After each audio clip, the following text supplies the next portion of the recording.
14,000 people strong in a new country to see the same old booking. I'm John Rickland with a retro review of WCW Nitro from October 9, 2000. Yep, Brisbane, Australia, 14,000 people, a pretty big crowd for a non-pay-per-view, and unfortunately it was basically the same shit. Unfortunately, Vince Russo was still in power. He would be ousted from that position and sent home and paid until the remainder of his contract was, all gone. Thank fuck he was never allowed in a big company after that. Oh, wait, he just decided to ruin TNA with his fucking bullshit sometime later. In all seriousness, I had a bit of high hope for this episode, but unfortunately that was dashed pretty soon afterwards because this just didn't have very good booking to it. It basically had like the same crap that you've always seen, just in a different setting. Now, the crowd at times was pretty loud, but considering that, this was near the death of WCW, I don't know what I really expected to be any good. Jarrett shows up as Sting in a limo, the Surfer Sting, and then there's audio issues right away. Some of the commentary is kind of quiet. Some of the promos are kind of quiet.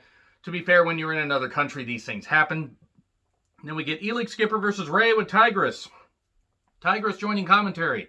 Why was Tigress ever allowed to speak on camera is my question. She had no charisma and no ability really to say anything useful. She just sounded like a stereotype every time she opened her mouth. This match should have been good. It was not good. It was very sloppy, it was very botchy, and it just didn't work like it should have. And that's a shame because Skipper was still in the infancy of his career, at least on a mainstream stage, and Ray was well established while still being young enough to continue going into wrestling in 2020. It's a miracle he's even fucking walking with all the surgeries he's had. So Tori then attacks Tigress, coming through the crowd, attacking her because we need more bullshit in here. And the Overdrive pins Ray 1, 2, 3. And then we get Douglas, Disco, the Duck, and Alex Wright talking backstage.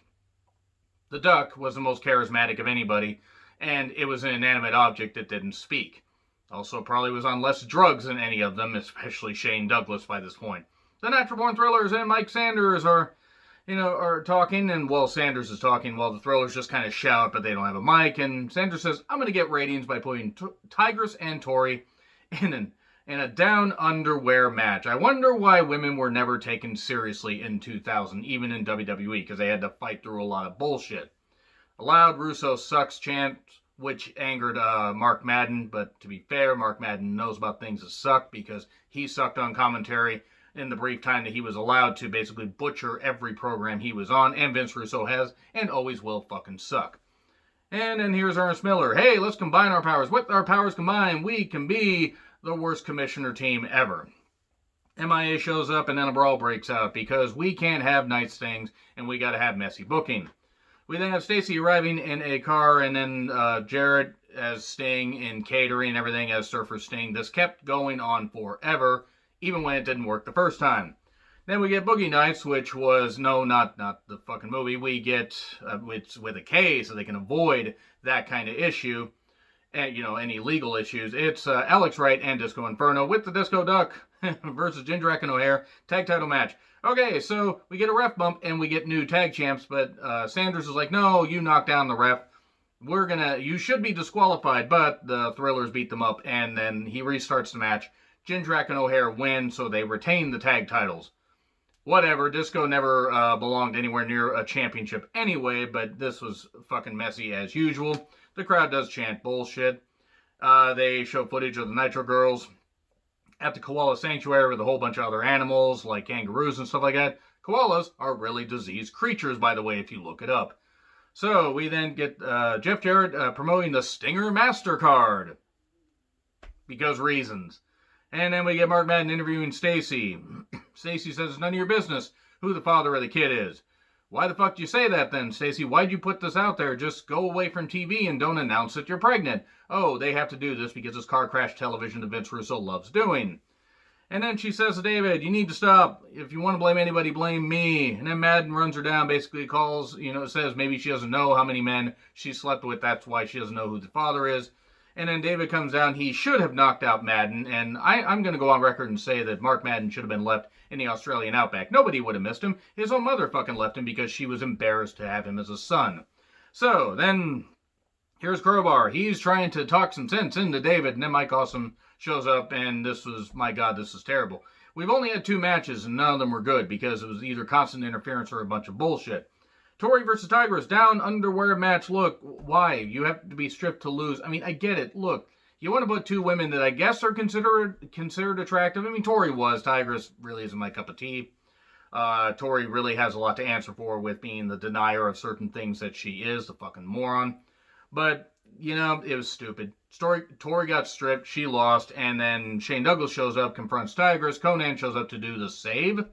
Then Konnan does a comically, very white voice to make fun of Shane Douglas. It's like, franchise, and does all this. It was just very, very hilarious, I guess. We think of Vito and Sanders. Sanders says to Vito, well, if you want a shot, how about you face Goldberg? Vito's like, I won't back down from anything. Jarrett as Sting. He's in the ring with some merch. He runs on the fans, calls them little idiots. stingers. And then here's the real Sting. We get a table bump that Sting no-sells, and he locks on the Scorpion Deathlock, and Jarrett's tapping out and everything, and he busts his back so bad that he won't appear on the show after this, except he totally fucking does. And the referees are begging Sting to let Jarrett go. We then get Sanders and Nash versus Miller and Booker T. This was bad. This was really, really bad. Nash shouldn't have been in the ring by this point. Miller was no good, and Sanders wasn't any good either. Booker T was the best out of anybody in this match, and only he can do so much if you give him a bunch of bullshit to work with. Feeliner, the kick, pins Sanders 1, 2, 3, and then Scott Steiner hits Booker with his pipe and says he wants Sting in the main event. What's going on here, folks? David then wants a hardcore match with Mike Awesome. That's smart. David Flair is a smart individual. He would have been smarter if he never gotten involved in wrestling. Vito versus Goldberg. They're friends, apparently, which we didn't know about. Spear, jackhammer for 3. Goldberg continuing his streak. There was 173-0, but they just added 3 more wins on, so it's 176-0. I seem to recall that when Nash beat him, it was 173-0, and then 173-1. Am I wrong? Am I just misremembering? What the fuck? Or is WCW just fudging with the numbers and like, oh, nobody will go back and check this out? Nobody gives a damn about coherency because Vince Russo's booking the show, so of course he doesn't care about coherency. So anyway, he's 4-0. By the way, then Johnny the Bull attacks Vito, and then Goldberg, because you're attacking my buddy, he decides to face Johnny the Bull and beat him up. They just make a match, and he hits a spear and a jackhammer 1, 2, 3. So now he's 5-0. So they really are just doing everything they can to have squash matches to get him, a ton of goddamn wins on TV and everything, and maybe on any of the house shows. Or maybe they're just going to have him wrestle on TV, and he's just going to get this huge win streak going, and it's fucking ridiculous. Here's Chronic, because Chronic's going to face Goldberg at Halloween Havoc, because reasons. Mike Awesome versus David Flair was a hardcore match. It was a mess. It was a goddamn mess.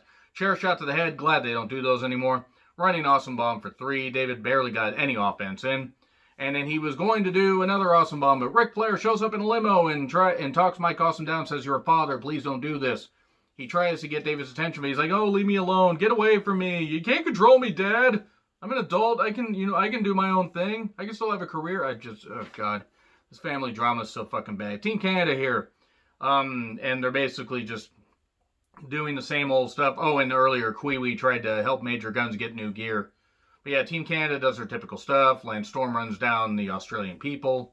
And then Konnan and Ray show up. We get Storm versus Konnan. I assume it was for the Canadian Heavyweight Championship or U.S. Championship, but who the fuck cares? Douglas hits Konnan with a chain. Somehow Konnan still kicks out, but then taps out to the Canadian Maple Leaf soon after. We are on the road, folks. We're continuing to go through this, and you get Scott Steiner and Sting in the main event. Jarrett shows up as the ref, just totally unannounced, unless I just totally fucking missed it. And then we get typical antics, ref bumps.